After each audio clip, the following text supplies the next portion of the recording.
حجۃ الوداع 10 ہجری مطابق فروری 632 عیسوی۔ اذا جاء نصر اللہ والفتح، جب آ جائے مدد اللہ کی اور فتح، ورأیت الناس يدخلون فی دین اللہ افواجا، اور آپ دیکھ لیں لوگوں کو داخل ہوتے ہوئے اللہ کے دین میں فوج در فوج، فسبح بحمد ربک واستغفر، تو پھر اس وقت آپ ہمہ تن اپنے رب کے استغفار اور تحمید میں لگ جائیے گا، انہ کان توابا، یقیناً اللہ تعالیٰ بہت توبہ کو قبول فرمانے والا ہے۔ بظاہر یہ خیال ہوتا ہے کہ نصرت اور فتح کے مقابلے میں شکر کی ہدایت ہونی چاہیے تھی، تسبیح اور استغفار کو فتح سے کیا مناسبت ہے؟ اسی بنا پر ایک صحبت میں حضرت عمر فاروق رضی اللہ عنہ نے صحابہ کرام اجمعین سے اس آیت کے معنی پوچھے، لوگوں نے مختلف معنی بتلائے۔ حضرت عمر رضی اللہ عنہ نے حضرت عبداللہ بن عباس رضی اللہ عنہ کی طرف دیکھا، وہ کم سن تھے اور جواب دیتے جھجکتے تھے۔ حضرت عمر فاروق رضی اللہ عنہ نے ان کی ڈھارس بندھائی تو انہوں نے کہا کہ یہ آیت حضرت صلی اللہ علیہ وآلہ وسلم کے قرب وفات کا اعلان ہے، کیونکہ یہ استغفار موت کے لیے مخصوص ہے۔ اس صورت کے نازل ہونے کے بعد آپ صلی اللہ علیہ وآلہ وسلم کو معلوم ہو گیا تھا کہ رحلت کا زمانہ قریب آ گیا ہے، اس لیے اب ضرورت تھی کہ تمام دنیا کے سامنے شریعت اور اخلاق کے تمام اصول اساسی کا مجمع عام میں اعلان کر دیا جائے۔ حضرت صلی اللہ علیہ وآلہ وسلم نے ہجرت کے زمانے سے اب تک فریضہ حج ادا نہیں فرمایا تھا۔ ذی-قعدہ کے مہینے میں اعلان ہوا کہ حضرت صلی اللہ علیہ وآلہ وسلم حج کے ارادے سے مکہ تشریف لے جا رہے ہیں۔ یہ خبر پھیل گئی اور شرف ہم رکابی کے لیے تمام عرب امنڈ آیا۔ ذی-قعدہ کی 26 تاریخ کو آپ صلی اللہ علیہ وآلہ وسلم نماز ظہر کے بعد مدینہ سے باہر نکلے۔ تمام ازواج مطہرات کو بھی ساتھ چلنے کا حکم تھا۔ مدینہ سے 6 میل کے فاصلے پر ذوالحلیفہ ایک مقام ہے جو مدینہ کی میقات ہے۔ یہاں پہنچ کر شب بھر اقامت فرمائی اور دوسرے دن احرام باندھا۔ قصوہ پر سوار ہو کر بلند آواز سے یہ الفاظ کہے، لبیک اللہم لبیک لا شریک لک لبیک ان الحمد والنعمت لک والملک لا شریک لک۔ اے اللہ ہم تیرے سامنے حاضر ہیں، اے اللہ تیرا کوئی شریک نہیں، اے اللہ ہم حاضر ہیں، تعریف اور نعمت سب تیری ہی ہے اور سلطنت میں تیرا کوئی شریک نہیں۔ حضرت جابر رضی اللہ عنہ جو اس حدیث کے راوی ہیں، ان کا بیان ہے کہ میں نے نظر اٹھا کر دیکھا تو آگے پیچھے دائیں بائیں جہاں تک نظر کام کرتی تھی آدمیوں کا جنگل نظر آتا تھا۔ کم و بیش 1 لاکھ مسلمان شریک حج تھے۔ حضرت صلی اللہ علیہ وآلہ وسلم جب لبیک فرماتے تھے تو ہر طرف سے اسی صدا کی بازگشت آتی تھی اور تمام دشت و جبل گونج اٹھتے تھے۔ فتح مکہ میں آپ صلی اللہ علیہ وآلہ وسلم نے جن منازل میں نماز ادا کی تھی، وہاں برکت کے خیال سے لوگوں نے مسجدیں بنا لی تھیں۔ حضرت صلی اللہ علیہ وآلہ وسلم ان مساجد میں نماز ادا کرتے جاتے تھے۔ مدینے سے مکے تک کا سفر 9 دن میں طے ہوا۔ اتوار کے روز ذی الحجہ کی 4 تاریخ کو صبح کے وقت مکہ معظمہ میں داخل ہوئے۔ خاندان ہاشم کے بچوں نے آمد کی خبر سنی تو خوشی سے باہر نکل آئے۔ آپ صلی اللہ علیہ وآلہ وسلم نے فرط محبت سے اونٹ پر کسی کو آگے اور کسی کو پیچھے بٹھایا۔ کعبے پر نظر پڑی تو فرمایا کہ اے اللہ اس گھر کو اور زیادہ عزت اور شرف دے۔ پھر کعبے کا طواف کیا۔ طواف سے فارغ ہو کر مقام ابراہیم میں 2 گانا ادا کیا۔ وَإِذْ جَعَلْنَا الْبَيْتَ مَثَابَةً لِلنَّاسِ وَأَمْنًا، اور یاد کرو جب کہ ہم نے گھر کو، اپنے گھر کو، بیت اللہ کو قرار دے دیا لوگوں کے لیے زیارت کی جگہ، لوٹ کے آنے، لوٹ کر آؤ، حج کرو، مَثَابَةً لِلنَّاسِ وَأَمْنًا، اور اسے امن کا گھر قرار دے دیا۔ وَاتَّخِذُوا مِن مَّقَامِ إِبْرَاهِيمَ مُصَلًّى، اور ہم نے حکم دیا کہ مقام ابراہیم کو اپنی جائے نماز بنا لو، نماز پڑھنے کی جگہ بنا لو، اور وہاں پر پھر طواف کر کے کعبے کا مکمل، پھر اس کے آس پاس جو ہے 2 رکعت جو ہے وہ ادا کی جاتی ہے نماز۔ وَعَهِدْنَا إِلَىٰ إِبْرَاهِيمَ وَإِسْمَاعِيلَ أَن طَهِّرَا بَيْتِيَ لِلطَّائِفِينَ وَالْعَاكِفِينَ وَالرُّكَّعِ السُّجُودِ، اور ہم نے عہد لے لیا تھا ابراہیم اور اسماعیل سے کہ تم دونوں ہمارے اس گھر کو، بیتیا میرے اس گھر کو پاک رکھو۔ اب یہ تطہیر بھی دونوں طرح کی ہوگی، ظاہری صفائی بھی ہو، گند نہ ہو، تاکہ زائر آئیں تو ان کے دلوں میں جو کدورت پیدا نہ ہو، کوفت نہ ہو، کھلی فضا ہو، صاف رکھو۔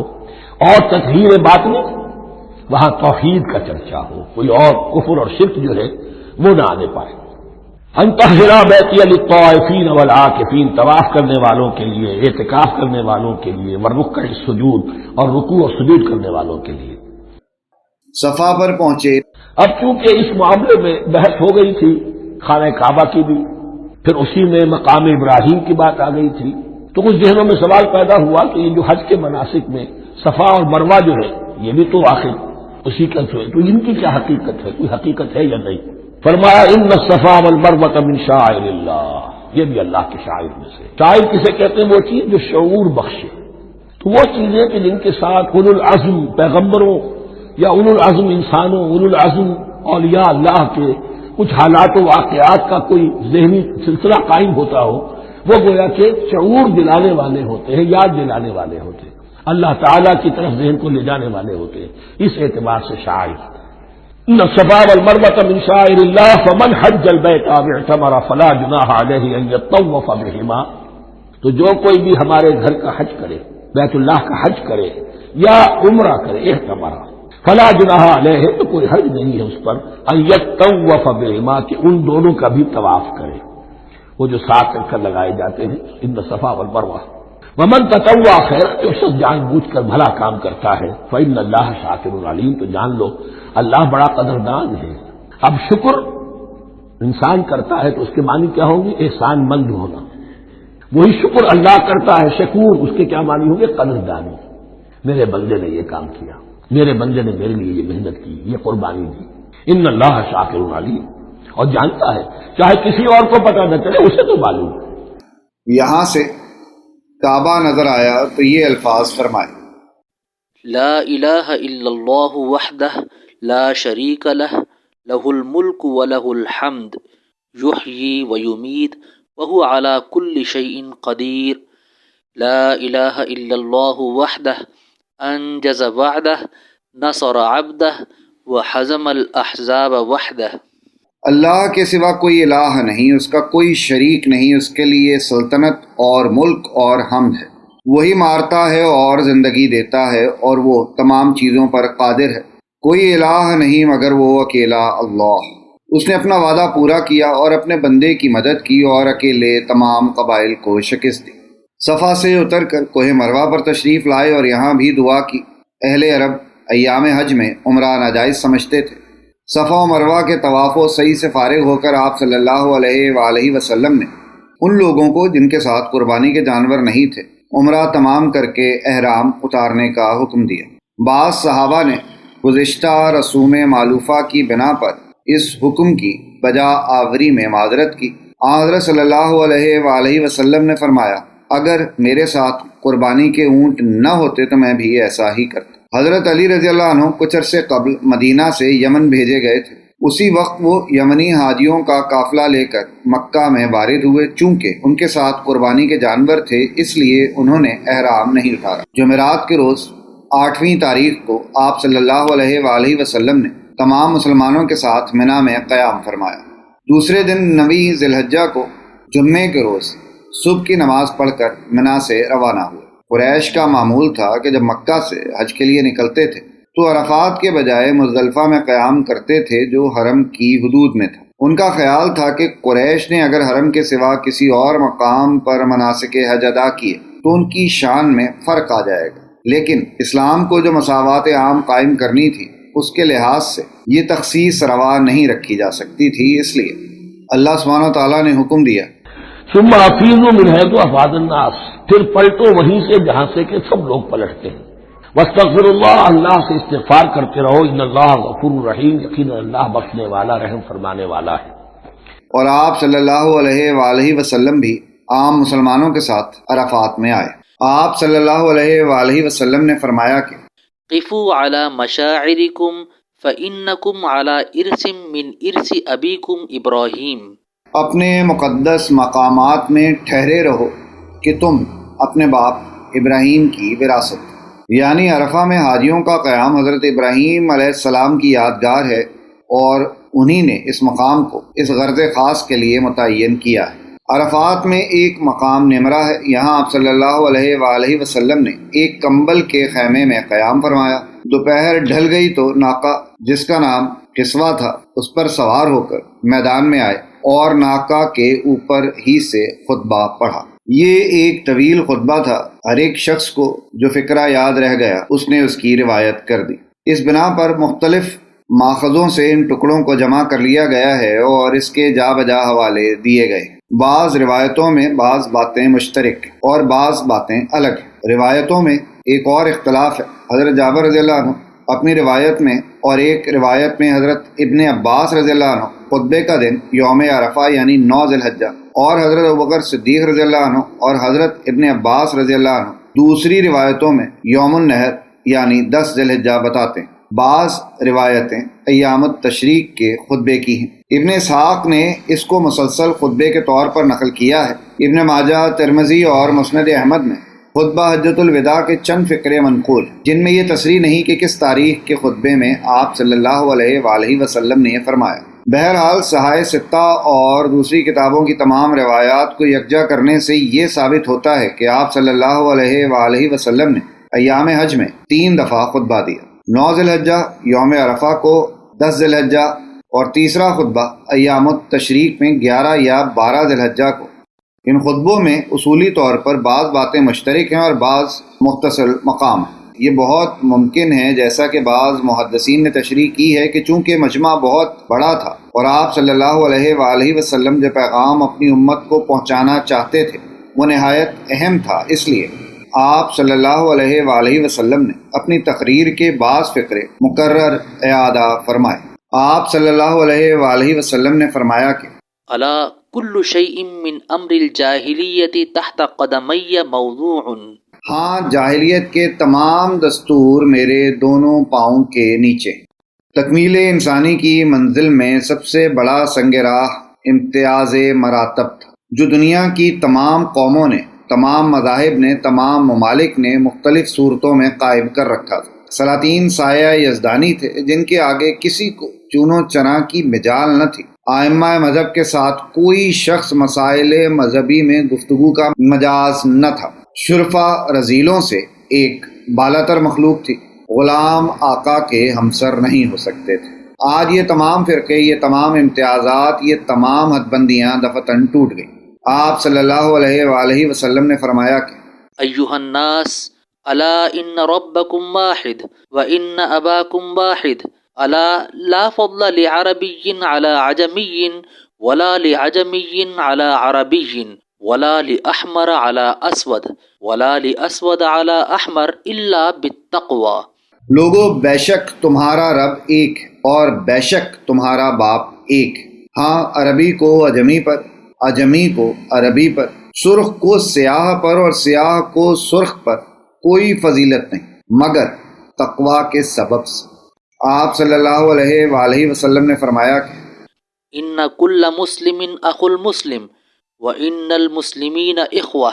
ہر مسلمان دوسرے مسلمان کا بھائی ہے اور مسلمان باہم بھائی بھائی۔ آپ صلی اللہ علیہ وآلہ وسلم نے فرمایا کہ ارقاؤکم ارقاؤکم اطعموہم مما تأکلون واقسوہم مما تلبسون۔ تمہارے غلام جو خود کھاؤ وہی ان کو کھلاؤ، جو خود پہنو وہی ان کو پہناؤ۔ عرب میں کسی خاندان کا کوئی شخص کسی کے ہاتھ سے قتل ہوتا تو اس کا انتقام لینا خاندانی فریضہ ہو جاتا تھا، یہاں تک کہ سینکڑوں برس گزر جانے کے بعد بھی یہ فرض باقی رہتا تھا، اور اسی بنا پر لڑائیوں کا ایک غیر منقطع سلسلہ قائم ہو جاتا تھا، اور عرب کی زمین ہمیشہ خون سے رنگین رہتی تھی۔ آج یہ سب سے قدیم رسم، عرب کا سب سے مقدم فخر، خاندان کا پرفخر مشغلہ برباد کر دیا جاتا ہے، اور اس کے لیے نبوت کا منادی سب سے پہلے اپنا نمونہ آپ پیش کرتا ہے۔ آپ صلی اللہ علیہ وآلہ وسلم نے فرمایا کہ وَدِمَاءُ الْجَاهِلِيَّةِ مَوْضُوعَةٌ وَإِنَّ أَوَّلَ دَمٍ أَضَعُ مِنْ دِمَائِنَا دَمَ ابن ربیعۃ ابن الحارث۔ جاہلیت کے تمام خون باطل کر دیے گئے، اور سب سے پہلے میں اپنے خاندان کا خون، ربیعہ بن الحارث کے بیٹے کا خون باطل کر دیتا۔ تمام عرب میں سودی کاروبار کا ایک جال پھیلا ہوا تھا، جس سے غربا کا ریشہ جکڑا ہوا تھا، اور ہمیشہ کے لیے وہ اپنے قرض خواہوں کے غلام بن گئے۔ آج وہ دن ہے کہ اس جال کا تار الگ ہوتا ہے۔ اس فرض کی تکمیل کے لیے بھی معلم حق سب سے پہلے اپنے خاندان کو پیش کرتا ہے۔ آپ صلی اللہ علیہ وآلہ وسلم نے فرمایا کہ وَرِبَا الْجَاهِلِيَّةِ مَوْضُوعٌ وَأَوَّلُ رِبَا أَضَعُ رِبَانَا مِنْ رِبَا عَبَّاسِ بْنِ عَبْدِ الْمُطَّلِبِ۔ جاہلیت کے تمام سود بھی باطل کر دیے گئے، اور سب سے پہلے اپنے خاندان کا سود، عباس بن عبد المطلب کا سود باطل کرتا۔ آج تک عورتیں ایک جائیداد منقولہ تھیں جو قمار بازیوں میں داؤ پر چڑھا دی جا سکتی تھیں۔ آج پہلا دن ہے کہ یہ گروہ مظلوم، یہ صنف لطیف، یہ جوہر نازک قدردانی کا تاج پہنتا ہے۔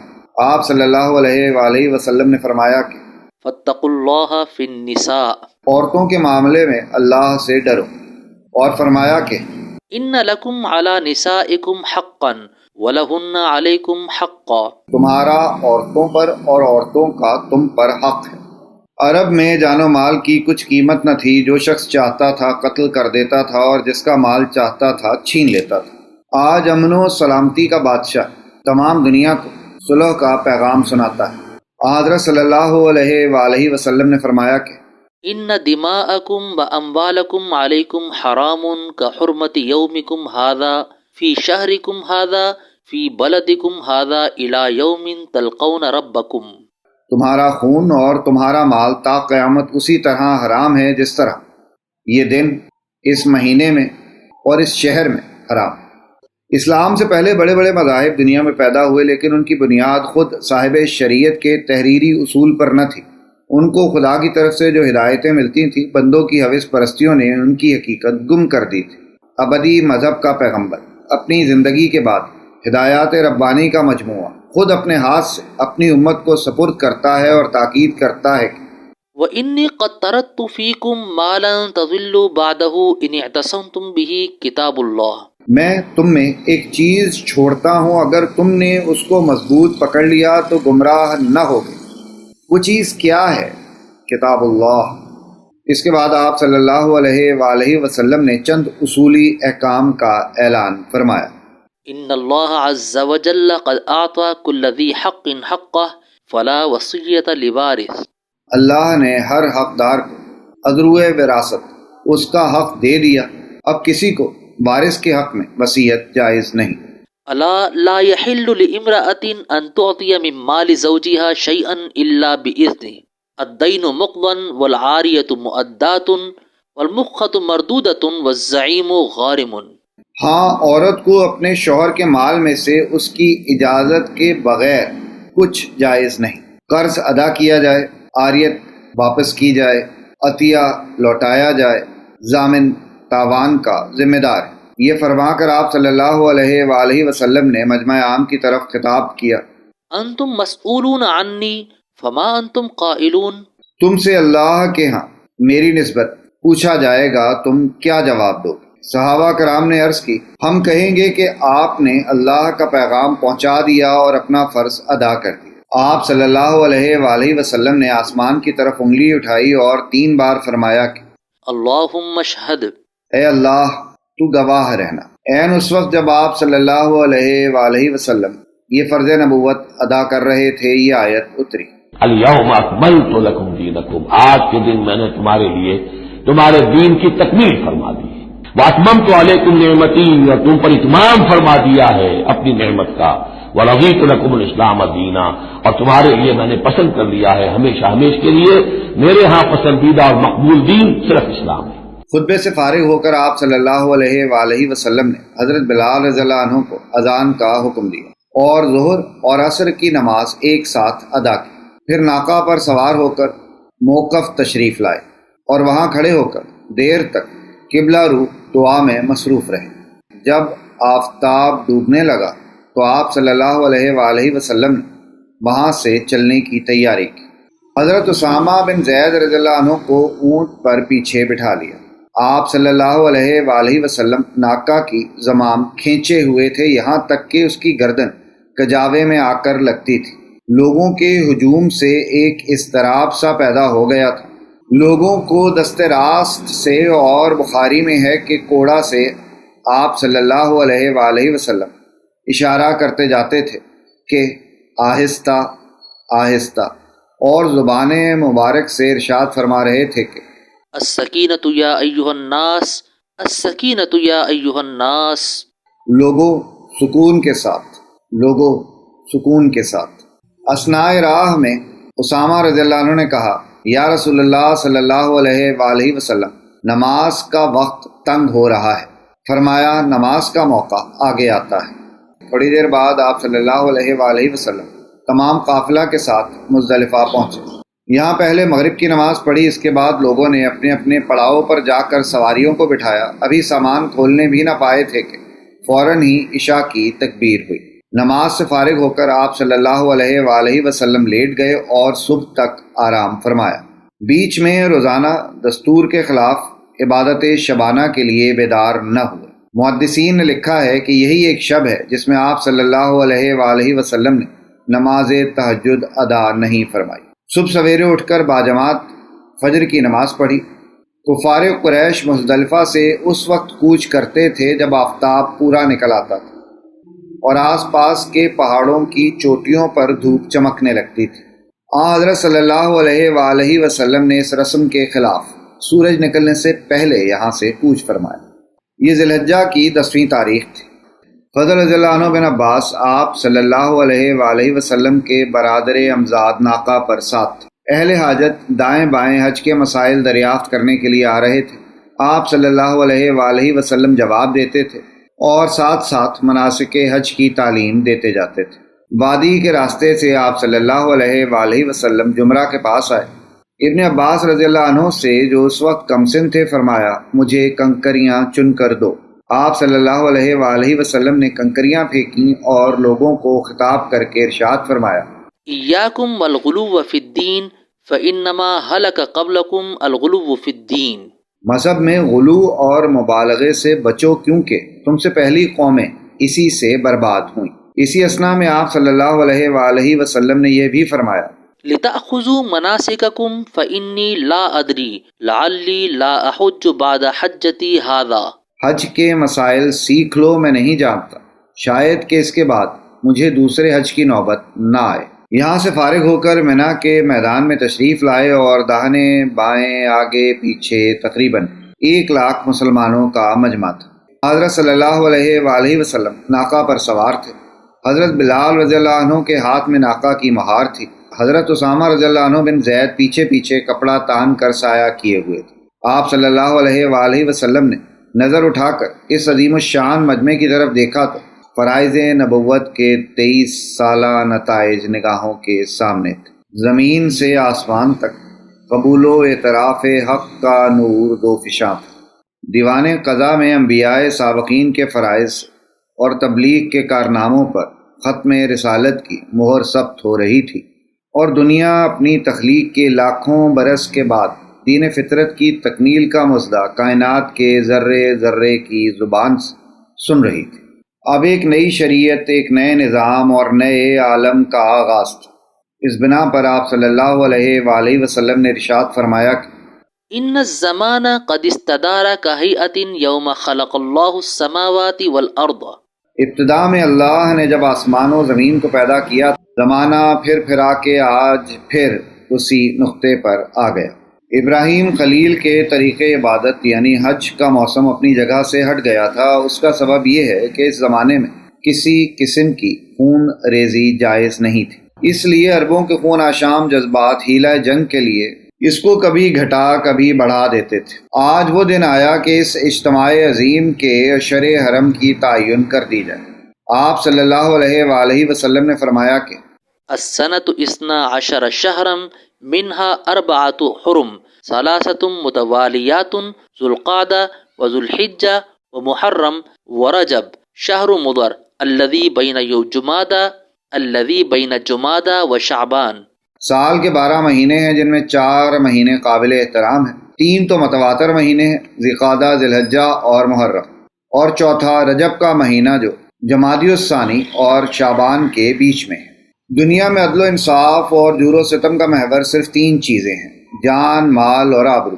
حضرت صلی اللہ علیہ وآلہ وسلم کل کے خطبے میں گو ان کے متعلق ارشاد فرما چکے تھے، لیکن عرب کے صدیوں کے زنگ دور کرنے کے لیے مقرر تاکید کی ضرورت تھی۔ لیکن آج آپ صلی اللہ علیہ وآلہ وسلم نے اس کے لیے عجیب بلیغ انداز اختیار فرمایا۔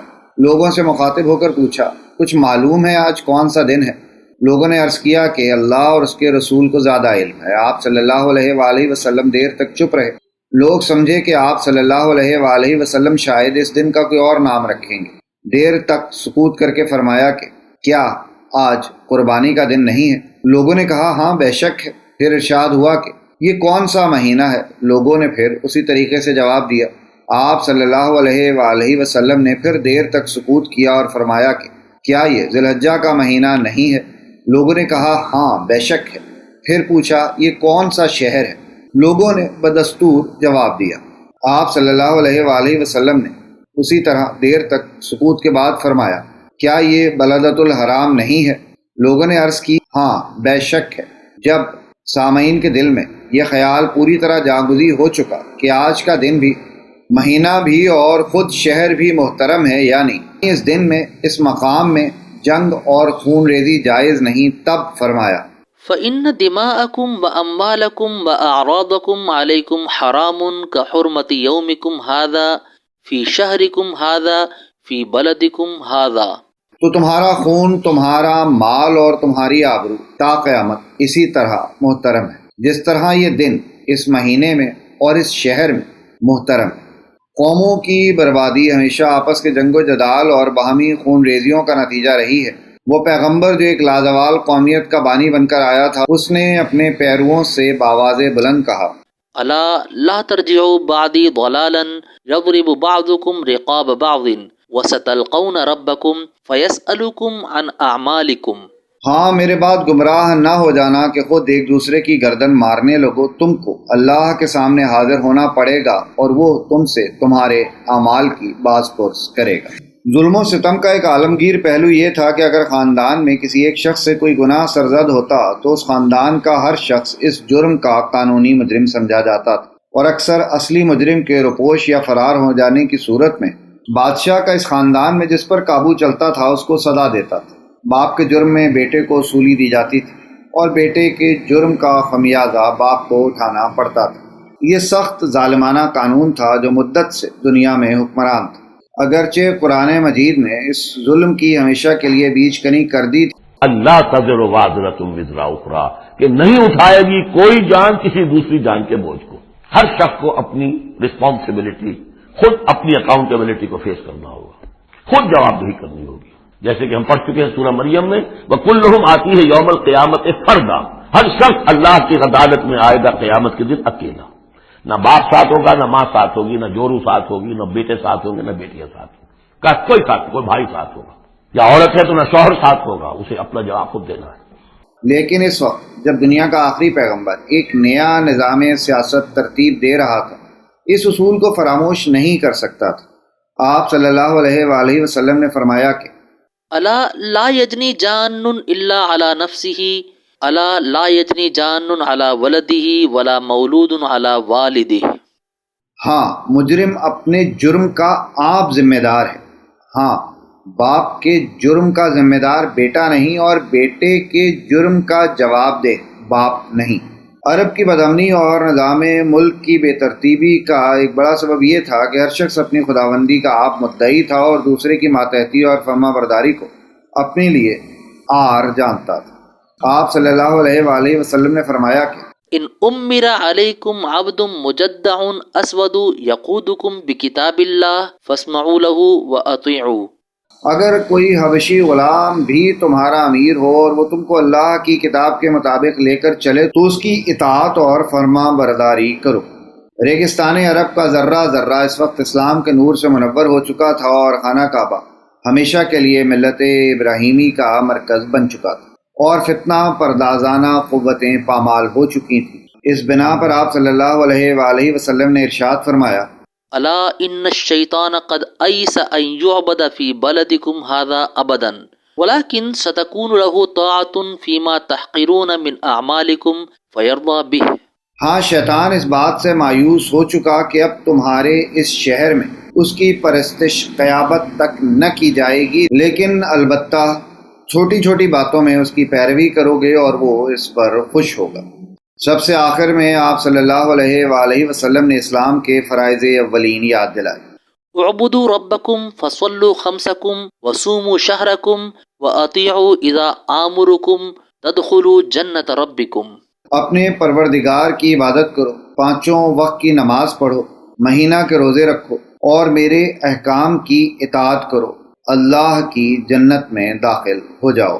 یہ فرما کر آپ صلی اللہ علیہ وآلہ وسلم نے مجمع کی طرف اشارہ کیا اور فرمایا کہ الا هل بلغت؟ کیا میں نے پیغام خداوندی سنا دیا؟ سب بول اٹھے ہاں۔ فرمایا اللہم اشہد۔ اے اللہ تو گواہ رہنا۔ پھر لوگوں سے مخاطب ہو کر فرمایا فلیبلغ الشاہد الغائب۔ جو لوگ اس وقت موجود ہیں وہ ان کو سنا دیں جو موجود نہیں۔ خطبے کے اختتام پر آپ صلی اللہ علیہ وآلہ وسلم نے تمام مسلمانوں کو الوداع کہا۔ اس کے بعد آپ صلی اللہ علیہ وآلہ وسلم قربان گاہ کی طرف تشریف لے گئے اور فرمایا کہ قربانی کے لیے منا کی کچھ تخصیص نہیں ہے، بلکہ منا اور مکے کی ایک ایک گلی میں قربانی ہو سکتی۔ آپ صلی اللہ علیہ وآلہ وسلم کے ساتھ قربانی کے 100 اونٹ تھے۔ کچھ تو آپ صلی اللہ علیہ وآلہ وسلم نے خود اپنے ہاتھ سے ذبح کیے اور باقی حضرت علی رضی اللہ عنہ کے سپرد کیے کہ وہ ذبح کریں، اور حکم دیا کہ گوشت پوست جو کچھ ہو سب خیرات کر دیا جائے، یہاں تک کہ قصاب کی مزدوری بھی اس سے ادا نہ کی جائے، الگ سے دی جائے۔ قربانی سے فارغ ہو کر آپ صلی اللہ علیہ وآلہ وسلم نے محمد رضی اللہ عنہ بن عبداللہ کو بلوایا اور سر کے بال منڈوائے، اور فرتے محبت سے کچھ بال خود اپنے دستے مبارک سے صحابہ کرام اجمعین رضی اللہ عنہم کو جو آس پاس بیٹھے تھے عنایت فرمائے، اور باقی ابو طلحہ رضی اللہ عنہ نے اپنے ہاتھ سے تمام مسلمانوں میں ایک ایک دو دو کر کے تقسیم کر دی۔ اس کے بعد آپ صلی اللہ علیہ وآلہ وسلم مکہ معظمہ تشریف لائے، خانہ کعبہ کا طواف کیا، اس سے فارغ ہو کر چاہے زمزم کے پاس آئے۔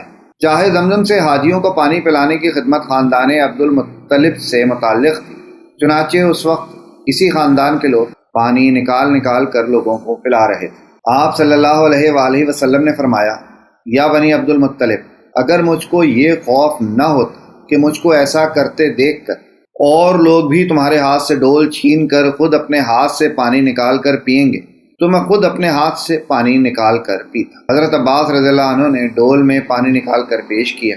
آپ صلی اللہ علیہ وآلہ وسلم نے قبلہ رخ ہو کر کھڑے کھڑے پانی پیا، پھر یہاں سے منا واپس تشریف لے گئے اور وہیں نماز ظہر ادا فرمائی۔ بقیہ ایام التشریق یعنی 12 ذی الحجہ تک آپ صلی اللہ علیہ وآلہ وسلم نے مستقل اقامت منا ہی میں فرمائی۔ ہر روز زوال کے بعد رمی جمار کی غرض سے تشریف لے جاتے اور پھر واپس آ جاتے۔ ابو داؤد باب خطبہ منا میں ایک حدیث ہے جس سے معلوم ہوتا ہے کہ آپ صلی اللہ علیہ وآلہ وسلم نے 12 ذی الحجہ کو بھی منا میں ایک خطبہ دیا تھا، جس کے الفاظ مختصراً وہی ہیں جو پہلے خطبوں میں تھے۔ 13 ذی الحجہ کو سہشنبہ کے دن زوال کے بعد آپ صلی اللہ علیہ وآلہ وسلم نے یہاں سے نکل کر وادی محسب میں قیام کیا اور شب کو اسی مقام پر آرام فرمایا۔ پچھلے پہر اٹھ کر مکہ معظمہ تشریف لے گئے اور خانہ کعبہ کا آخری طواف کر کے وہیں صبح کی نماز ادا کی، اور اس کے بعد قافلے اسی وقت اپنے اپنے مقام کو روانہ ہوئے۔ آپ صلی اللہ علیہ وآلہ وسلم نے مہاجرین و انصار کے ساتھ مدینہ کی طرف مراجعت فرمائی۔ راہ میں ایک مقام خم پڑا، یہاں ایک تالاب ہے، عربی میں تالاب کو غدیر کہتے ہیں، اور اس لیے اس مقام کا نام عام روایتوں میں غدیر خم آتا ہے۔ آپ صلی اللہ علیہ وآلہ وسلم نے یہاں تمام صحابہ کو جمع کر کے ایک مختصر سا خطبہ دیا۔ اما بعد الا ایھا الناس فانما انا بشر یوشک ان یأتی رسول ربی فاجیب وانا تارک فیکم الثقلین اولہما کتاب اللہ فیہ الہدی والنور فخذوا کتاب اللہ واستمسکوا بہ واہل بیتی اذکرکم اللہ فی اہل بیتی۔ حمد و ثنا کے بعد اے لوگوں، میں بھی بشر ہوں، ممکن ہے کہ اللہ کا فرشتہ جلد آ جائے اور مجھے قبول کرنا پڑے۔ میں تمہارے درمیان 2 بھاری چیزیں چھوڑے جاتا ہوں، ایک اللہ کی کتاب جس کے اندر ہدایت اور روشنی ہے، اللہ کی کتاب کو مضبوطی سے پکڑو، اور دوسری چیز میرے اہل بیت، میں اپنے اہل بیت کے بارے میں تمہیں اللہ کو یاد دلاتا ہوں۔ آخری جملے کو آپ صلی اللہ علیہ وآلہ وسلم نے 3 دفعہ مکرر فرمایا۔ نسائی، مسند امام احمد، ترمذی، طبرانی وغیرہ میں کچھ اور فقرے بھی ہیں جن میں حضرت علی رضی اللہ عنہ کی منقبت ظاہر کی گئی ہے۔ ان روایتوں میں ایک فقرہ اکثر مشترک: من کنت مولاہ فعلی مولاہ اللہم والی من والاہ وعاد من عاداہ۔ جس کو میں محبوب ہوں علی بھی اس کو محبوب ہونا چاہیے۔ الہی جو علی سے محبت رکھے اس سے تو بھی محبت رکھ، اور جو علی سے عداوت رکھے اس سے تو بھی عداوت رکھ۔ احادیث میں یہ خاص تصریح نہیں کہ یہ الفاظ کہنے کی کیا ضرورت پیش آئی۔ بخاری میں ہے کہ اسی زمانے میں حضرت علی رضی اللہ عنہ یمن بھیجے گئے تھے، جہاں سے واپس آ کر وہ حج میں شامل ہوئے تھے۔ یمن میں انہوں نے اپنے اختیار سے ایک ایسا واقعہ کیا تھا جس کو ان کے بعض ہمراہیوں نے پسند نہیں کیا۔ ان میں سے ایک صاحب نے آ کر رسول اللہ صلی اللہ علیہ وآلہ وسلم سے شکایت کی۔ آپ صلی اللہ علیہ وآلہ وسلم نے فرمایا علی کو اس سے زیادہ کا حق تھا۔ عجب نہیں کہ اسی قسم کے شکوک رفع کرنے کے لیے اس موقع پر آپ صلی اللہ علیہ وآلہ وسلم نے یہ الفاظ فرمائے۔ مدینہ کے قریب پہنچ کر ذوالحلیفہ میں شب بسر کی۔ صبح کے وقت ایک طرف سے آفتاب نکلا اور دوسری طرف کوکبہ نبوی مدینہ منورہ میں داخل ہوا۔ سواد مدینہ پر نظر پڑی تو یہ الفاظ فرمائے، اللہ اکبر، لا الہ الا اللہ وحدہ لا شریک لہ، لہ الملک ولہ الحمد وہو علی کل شیء قدیر، آئبون تائبون عابدون ساجدون لربنا حامدون، صدق اللہ وعدہ ونصر عبدہ وہزم الاحزاب وحدہ۔ اللہ بزرگ و برتر ہے، اس کے سوا کوئی معبود نہیں، کوئی اس کا شریک نہیں، بس اسی کی سلطنت ہے، اسی کے لیے مداح اور ستائش ہے، وہ ہر بات پر قادر ہے۔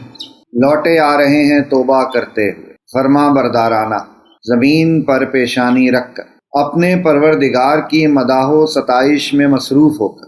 اللہ نے اپنا وعدہ سچ کیا، اپنے بندے کی نصرت کی اور تمام قبائل کو تنہا شکست دی۔